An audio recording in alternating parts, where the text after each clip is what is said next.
দুদকের তদন্ত চলছে, তবু নির্মাণ কাজের অনিয়ম বন্ধ হয়নি খুলনার কোয়া বাজার থেকে মোস্ত মোড় পর্যন্ত সড়কে। এলাকার লোকজন জানান, প্রথম অনিয়মের কারণে নির্মাণের 2 মাসের মধ্যে উঠে যায় সড়কের বিটুমিন। এরপর দুদকের তদন্ত শুরু হলে সংস্কারে হাত দেয় ঠিকাদার। কিন্তু সেই সংস্কার দেখতে গিয়েও নিম্নমানের উপকরণ দিয়ে কাজ চালানোর চিত্র ধরা পড়ে ৭১-এর ক্যামেরায়। এলাকার লোকজন জানান, এর জন্য শুধু ঠিকাদার নয়, অভিযুক্ত করেন এলজিইডির কর্মকর্তাদেরও। কনক রহমানের প্রতিবেদন। খুলনার কোয়া বাজার থেকে মোস্তর মোড় পর্যন্ত 2.1 কিলোমিটার সড়ক। গত জুনে সড়কটির নির্মাণ শেষ করে প্রভাবশালী ঠিকাদার নয়ন চৌধুরী ও শেখ আল হেলালের প্রতিষ্ঠান ইউনুস অ্যান্ড ব্রাদার্স।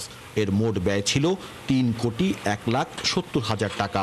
এরই মধ্যে 2,80,00,000 টাকাও তুলেও নিয়েছে ঠিকাদারি প্রতিষ্ঠান। এলাকার লোকজন বলছে, প্রবল বৃষ্টির মধ্যে কাজ হওয়ায় সড়কে কার্পেটিং জমেনি, যে কারণে গোটা সড়কে তৈরি হয়েছে বড় বড় গর্তের। তাছাড়া পাথর 70 ও বালু 30% মিশ্রণের কথা থাকলেও ঠিকাদারি প্রতিষ্ঠান তা অনুসরণ করেনি।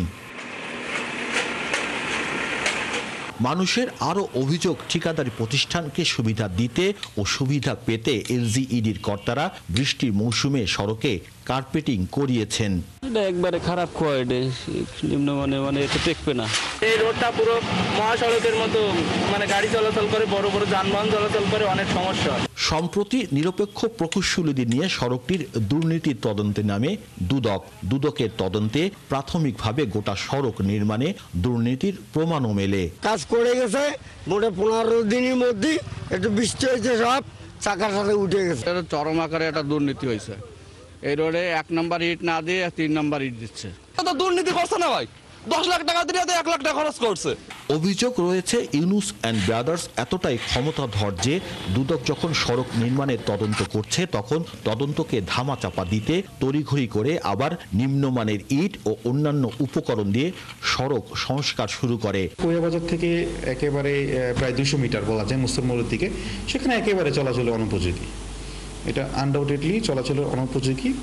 বাকি অংশটাও অনেক জায়গায় ক্ষতিগ্রস্ত। সেটা কেন হলো সেটা আমাদের দেখার বিষয়। সেটা কি আসলে যে মেটেরিয়াল সামগ্রীগুলো ইউজ করা হয়েছে সেগুলো কি নিম্নমানের কিনা সেটাও আমরা দেখতেছি। ঠিকাদার নয়ন চৌধুরী ও শেখ আল হেলালের উপস্থিতিতে এই সড়ক সংস্কারের সময় সেখানে উপস্থিত হয় টিম ৭১। ৭১-এর উপস্থিতি টের পেয়ে সটকে পড়েন 2 ঠিকাদার।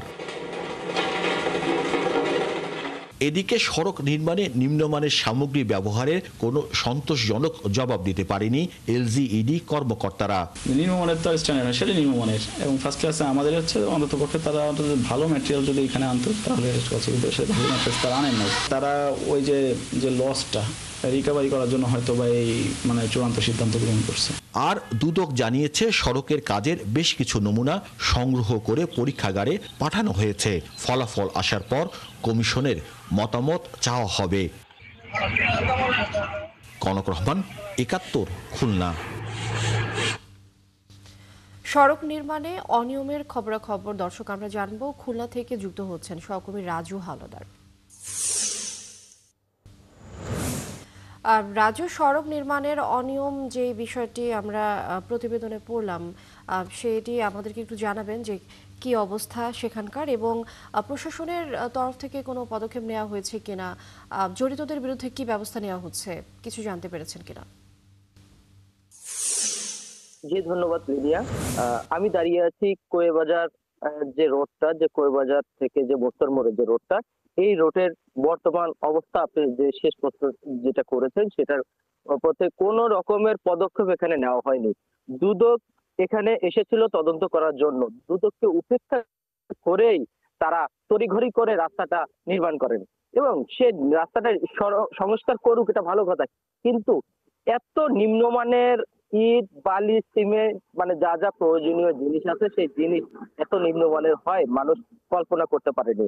তৎক্ষণিক টিম এখানে যখন পৌঁছে যায় তখন এসে দেখি যে এখানে মানে নাম্বারবিহীন ইট দিয়ে, বালি দিয়ে তৈরি করা হয়। এমনকি এই রাস্তাটা তৈরি করা হয়েছে 2.1 কিলোমিটার রাস্তায়। এখানে 3,10,00,000 টাকার অধিক এই রাস্তাটা ব্যয় করা হয়েছে। কিন্তু স্থানীয় জনগণ বলছে যে মানে মানে মাছ ধরার মতো রাস্তা, এত বাজে অবস্থা। বর্ষার সময় যে কাজটা করেছে, সেই বর্ষার সময় কাজের জন্য তারা এক পাশে কাজ করে গেছে, এক পাশ থেকে আবার উঠে গেছে পিচ। তাহলে 15 দিন স্থানীয় জনগণ বলছে, আপনারা দেখেছেন যে 15 দিনও যায়নি একটা রাস্তা, তাহলে এই রাস্তাটা বারবার সংস্কার হচ্ছে কিন্তু 15 দিন যাচ্ছে না, 28 দিন যাচ্ছে না, তাহলে কি অবস্থা? তারপরে দুদকের কথা শুনেনি, কোনো অভিযোগের কথা তারা না অমান্য করে 2-3 নাম্বার ইট দিয়ে এই রাস্তাটা তৈরি করেছে।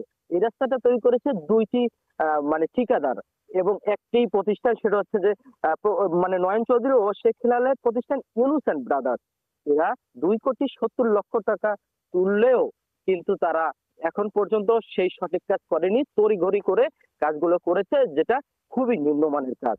যে কাজটি সাধারণ মানুষ, স্থানীয় মানুষ তারা আবারও অভিযোগ করছে যে এত তাড়াতাড়ি কাজ করা ঠিক হয়নি। আমরা অভিযোগ করেছি, দুদক অভিযান করেছে, কিন্তু তারপরও তারা তার উপরে রোলার দিয়ে কাজগুলো সেইভাবে করে গেছে, কারোর কথা শোনেনি।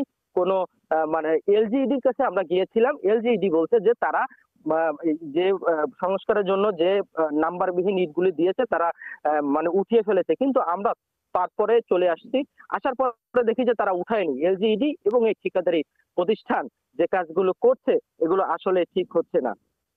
লিনিয়া, এই ছিল আমার কাছে সর্বশেষ এই কোয়েবাজারের রাস্তা তথ্য। রাজু হাওলাদার, অনেক ধন্যবাদ যুক্ত হবার জন্য। দর্শক, সড়ক নির্মাণের অনিয়মের খবরাখবর জানাচ্ছিলাম আমরা সহকর্মী রাজু হাওলাদারের কাছ থেকে, তিনি যুক্ত হয়েছিলেন খুলনা থেকে।